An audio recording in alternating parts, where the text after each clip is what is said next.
여러분, 죽은 믿음은 여러분 무서운 믿음이에요. 죽은 믿음은 무서워요. 여러분, 그리고 시체는요, 가만히 놔두면 뭐 하기 시작해요? 여러분, 음식하고도 달라요. 시체는요, 생각보다 빨리 부패합니다. 여러분, 부패하면 뭐 하기 시작해요? 냄새나기 시작해요.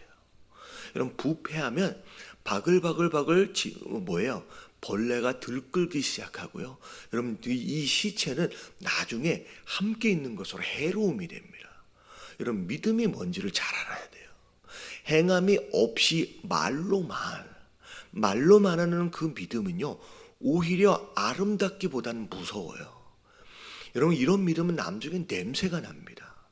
여러분, 냄새가 나면서 나중에는 끔찍해져요. 옆에 함께 있기가 싫어져요. 그리고 그런 믿음은 여러분 오히려 해로움이 돼요. 여러분, 내가 어떤 믿음이냐? 여러분, 행함까지 실천하는 믿음까지 가지지를 않으면요, 여러분 이런 사람들이 돼요. 여러분, 교회 안에 충분히 그런 사람들을 여러분들이 실제로 경험했었을 수도 있습니다. 여태껏. 여러분 스스로 내가 어떤 믿음이냐, 여러분 이런 무섭고 징그럽고 해로움이 되는 여러분 이런 사람 되지 마시길 주님의 이름으로 축원합니다. 여러분, 우리 교회에서 어떤 분이 계세요.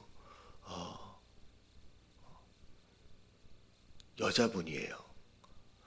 근데 기도하고 있어요. 정말로 교회 나올 수 있도록. 남편만 교회 나오거든요. 우리가 너무 기도하고 있는데 누가 찬물을 끼얹어 버렸어.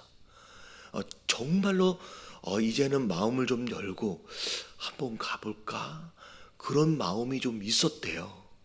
자, 근데 무엇 때문에 찬물이 누군가 끼얹어 버렸냐면, 직장을 갔는데 상사가 그 여자분의 윗사람이 크리스찬인 거야.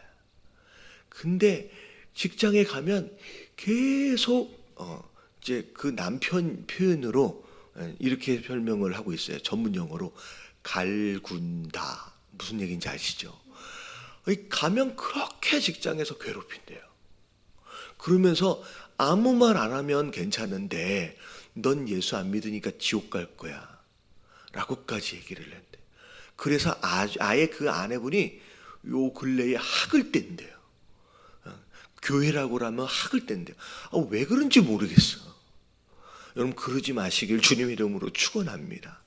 좀 도움이 되셨으면 좋겠어요. 여러분, 이제 어떻게 보면 나가서 전도하고 선교해야 하지만 여러분, 그렇게 하지 못할 망정 누군가는 열심히 기도하고 그분을 설득하기 위해서 애를 쓰는데 여러분, 찬물이라도 안 끼얹었으면 좋겠습니다. 여러분, 이런 행함이 없는 믿음은 그런 모습이 되는 거예요. 말만 믿음이 있다고 얘기를 하면서 자기는 교회 다니니까 천국 간대요. 그리고 너는 교회 안 다니니까 넌 지옥 간. 이런 얘기는 전혀 이 전도에 도움이 안 되는 그런 얘기인데 왜 그런 얘기를 했는지, 결국 그래가지고 남편이랑 제가 어제 통화를 하면서 그래도 포기하지 않고 끝까지 전도하죠, 기도하죠, 그러기로 했어요. 그런 사람 되지 마시길 주님의 이름으로 축원합니다. 그래서 말로만 자기가 믿음 있는 것처럼, 자기가 구원받은 것처럼 착각하면서 그런 짓 하는 사람들이 있다라는 거예요. 여러분, 이렇게 무섭고 징그러운 사람이 되면 안 돼요. 해로운 사람이 되면 죽은 것이라 다름없대요. 18절에 뭐라고 얘기하냐면, 어떤 사람이 말하기를 너는 믿음이 있고 나는 행함이 있으니, 자 행함이 없는 내 믿음을 보이래요. 여러분, 믿음은 잘 안 보여요. 근데 여러분, 믿음은 보일 수 있는 거예요. 무엇으로? 행함으로. 우리가 알고 있는 말씀을 실천하는 것으로 말미암아, 이웃사랑을 실제로 실천함으로 말미암아 보일 수 있는 거래요. 그게 믿음이라는 거예요. 그래서 나는 행함으로 내가 믿음 있다 없다라고 하는 것을 내가 너에게 뭐 하겠다? 보이겠다라고 하는 거예요. 여러분들, 보이지 않는 믿음, 여러분, 이 보이지 않는다라고 하는 것은 다른 사람이 눈으로 보기도 어렵지만 사실은 내가 스스로 착각하기 쉽다라는 거예요. 보이지 않기 때문에.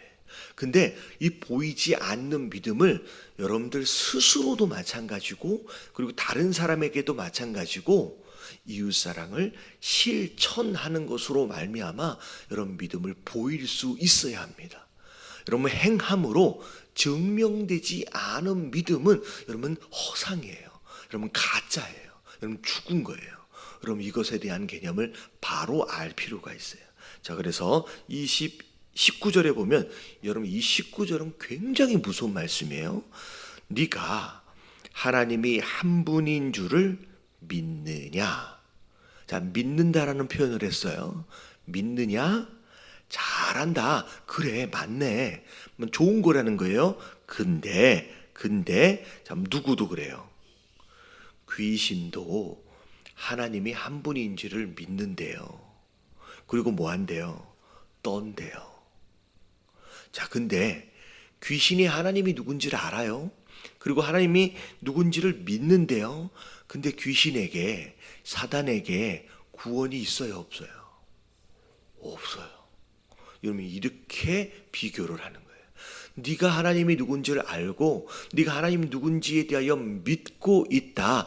그게 과연 그 믿음이 귀신이 하나님에 대하여 알고 믿는 거하고 과연 뭐가 다르냐라는 거예요. 지금 이 말씀에 근거하여 볼 때 귀신은 뭐 하지 않는다는 거예요. 다 알고 다 믿고 있음에도 불구하고 귀신은 그 하나님의 뜻을 따라서 행하지 않아요. 그 하나님의 뜻을 따라 순종하지 않아요. 그냥 자기 길로 가는 거예요. 과연 그렇게 존재하고 있는 그 악한 년, 귀신과 사단의 알고 믿는 것과 네가 알고 믿는 것과 뭐가 차이가 있느냐라고까지 얘기가 되는 거예요. 여러분 우리가 아는 것과 믿는 거, 여러분 이게 뭐가 다르냐. 그래서 제가 믿음은 뭐가 바뀐다는 거라고 얘기했어요. 주인이 바뀌는 거예요. 누가 내 삶을 다스리고 있느냐라고 하는 주인이 바뀌는 게 믿음이고요. 그리고 주인이 바뀌었다라고 한다면 그 주인의 명령과 그 주인의 뜻을 따라서 이제 뭐 하는 삶이에요? 순종하며 움직여지는 삶이에요. 실천하는 삶이라는 거예요. 근데 귀신은 주인이 누구예요? 다 알고 다 믿고 있음에도 불구하고 귀신은 자기 마음대로 움직여요. 자기 뜻대로 움직여요. 과연 그렇게 살고 있는, 그렇게 존재하고 있는 이 귀신과 우리와 뭐가 다르냐? 지금 굉장히 어렵고 무서운 얘기입니다. 우리의 믿음과 귀신의 믿음을 비교해 보라는 거예요. 아, 허탄한 사람아, 답답하다는 거예요.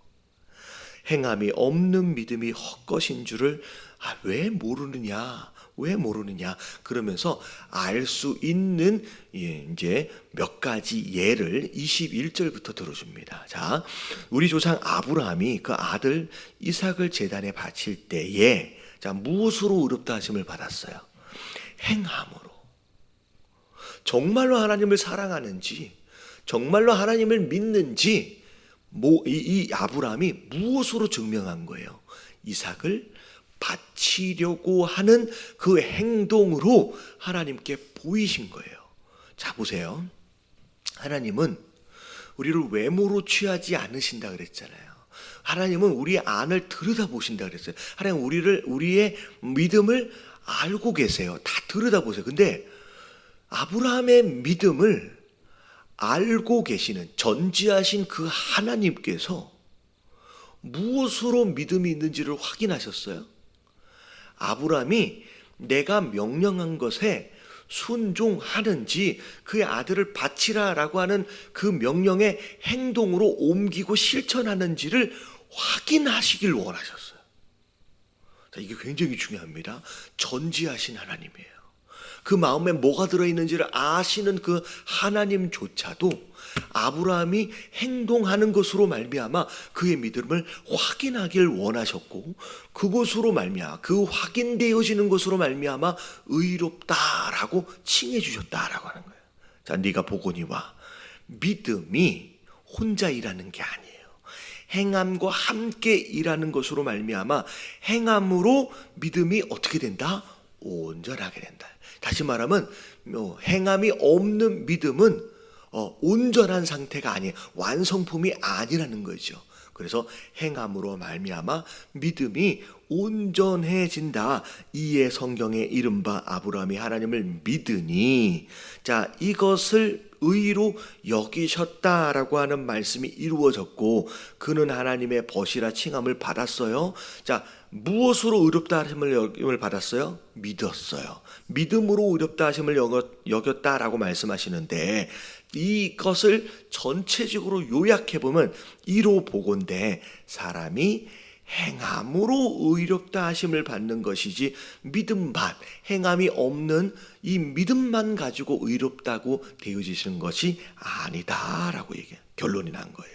25절, 또 이와 같이 기생라합, 여리고성 이 전투를 할 때 만났던 이 기생라합 사자들을 접대하여 다른 길로 나가게 할 때, 자, 이제 정탐꾼들을 구해줬잖아요. 숨겨줘서. 자, 무엇으로 했어요? 행함으로 의롭다 하심을 받았어요. 이게 뭐냐? 이 기생 라합이 하나님이 진짜 하나님이다라고 하는 걸 알았어요.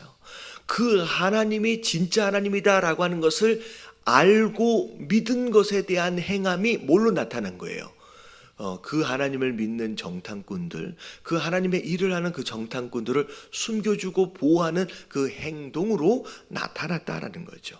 그래서 오늘 말씀의 결론, 영혼이 없이 죽은 것 같이 행함이 없는, 영혼이 없는 몸이 죽은 것 같이 행함이 없는 믿음은 죽은 것이니라 라고. 행함이 없는 믿음은 무섭고 끔찍하고 냄새나고 어떻게 보면 해로운 것이 된다라고 하는 거, 남에게 해로움이 되는 거예요. 여러분, 내가 믿음 있는 자로 어찌 보면 내가 실천하는 모습으로 인하여 여기까지 온 거예요. 예배를 드리고 있는 거예요. 여러분, 예배를 드리고 있는 이 모습도 작은 행함들 중에 하나입니다. 근데 야고보는 하나님께 예배하고 하는 이것도 너무 중요하지만, 진짜 하나님이 기대하고 계시는, 실천했으면 좋겠다라고 하나님께서 기대하고 계시는 부분은 나를 사랑하는 것으로 인한 행동뿐만이 아니라 누구를 사랑하는 거예요? 이웃 사랑을 실천하는 것에 대한 행위를 지금 더 강조하고 있는 거예요. 여러분, 하나님을 사랑하기 때문에 내 몸을 움직여 여기까지 오셨다라고 한다면, 하나님이 정말로 원하시는 이웃을 사랑하라라고 하는, 여러분, 내 가정에서부터 내 이웃에 이르기까지, 어떻게 보면 멀리 있는, 어떻게 보면 우리가 전도하고 선교하잖아요. 여러분, 그 땅에 이르기까지 여러분들 마음뿐만이 아니라 여러분의 행동까지도 여러분 실천으로 옮기심으로 말미암아 진짜 살아있는 믿음으로 아름답고 여러분 유익이 있고 여러분 오히려 좋은 향기를 내는 여러분 그런 믿음의 사람들 되어지시길 주님의 이름으로 축원합니다. 그리고 제가 기도하겠습니다 라고 하는 여러분 이 표현을 여러분들 신중하게 하세요. 여러분, 내가 기도하겠습니다 라고 하는 것은 여러분 진짜로 기도하셔야 될 뿐만이 아니라 여러분 기도하는 것으로 하나님께서 내 마음 가운데 허락하시는 여러분 그 감동하심에 순종하겠다라고 하는 것을 함께 포함하는 결단이에요. 여러분, 분명히 하나님은 여러분 기도하는 것으로 말미암아 그분이 실제로 역사하셔서 그분의 역사심을 이루시기도 하지만 이런 기도를 통하여 우리에게 감동을 주세요. 내가 무엇해야 하는지를 알려주세요. 그래서 어떤 부분에 내가 움직여야 될 건지도 하나님께서 용기를 주시고 능력을 주시는 분이에요. 여러분 기도만, 여러분 이렇게 기도만 하는 것으로 여러분 그런 식의 신앙생활은 없어요. 내가 무엇으로 움직여야 되는지에 대한 실천이 실제로 있는 그런 기도자 되시길 주님의 이름으로 축원합니다. 자, 자, 오늘도 하나님 실천하길 원합니다. 내가 오늘 하루 이웃사랑 무엇에 대한 실천이 있어야 되는지 오늘 기회가 주어지면 두렵거나 미루지 말게 하시고 오늘 실천해 볼 수 있는 하나라도 할 수 있는 사람이 되게 해달라고 주님 한번 부르짖고 통성으로 기도하며 오늘 하루 시작합니다. 시작. 주님